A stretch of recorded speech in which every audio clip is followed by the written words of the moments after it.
So today, we're going to dive into the really rich tradition behind a tool that looks simple, but is actually incredibly profound, the Miswak. We're going to look at all the details of how it's used, pulling from centuries of scholarly wisdom. Let's get right into it. You look at this and what do you see? It just looks like a stick, right? But what if I told you this simple piece of wood has a history and a set of guidelines stretching back forever, packed with a purpose that goes way beyond what you might think?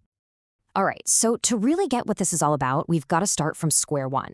What exactly is a miswak? So the word itself, miswak, actually comes from an Arabic root that means, you guessed it, to rub or to polish. Makes sense, right? But in its technical, spiritual sense, it refers to the very specific act of using a stick, usually from the arak tree, on your teeth. And the goal here isn't just one thing, it's two: physical cleaning and spiritual purification. Okay, so the first thing you need to know is this. Using a miswak isn't just okay, it's actually highly recommended. We're talking pretty much anytime, anywhere. This idea comes from a ton of traditions that really encourage using it, both for prayer and just in your day-to-day life. So while it's great to use all the time, there are these key moments where it's like extra recommended. The practice is really emphasized at certain times. So let's break down exactly what those moments are.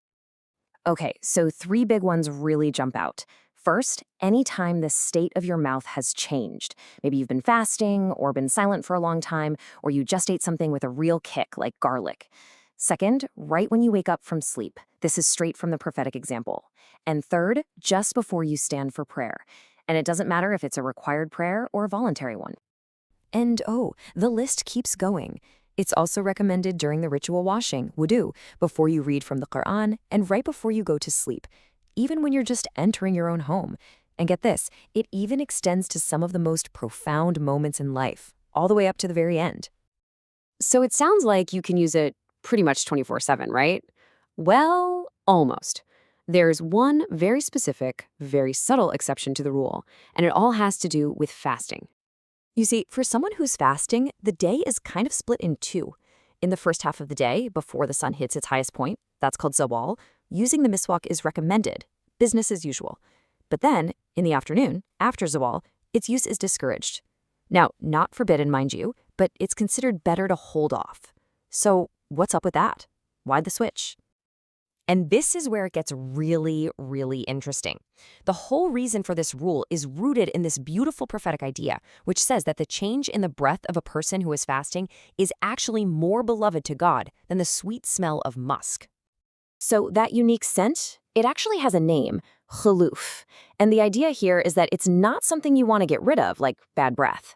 It's seen as a significant, outward signal of this incredible act of worship that's happening inside. So to preserve that sign in the afternoon is considered a beautiful thing. All right, so we've covered the why and the when. It's time to get practical. Let's talk about the how. What's the right way to do it? And what are the best materials to use? First up, the recommended way to do it is with your right hand. Then you want to brush across the width of your teeth, making sure you get both the outside and the inside surfaces. And don't forget the tongue. The motion there is vertically, along its length. As for the miswak itself, you want to keep it a practical size, ideally no longer than the span of your hand. Now, let's talk about the actual tool, because believe it or not, there's a whole hierarchy here. The absolute gold standard, that's the traditional arak stick. A fresh, moist stick is considered better, and if you're in a pinch, any coarse material like a cloth that can clean will do the job. But the texts are super clear on one thing.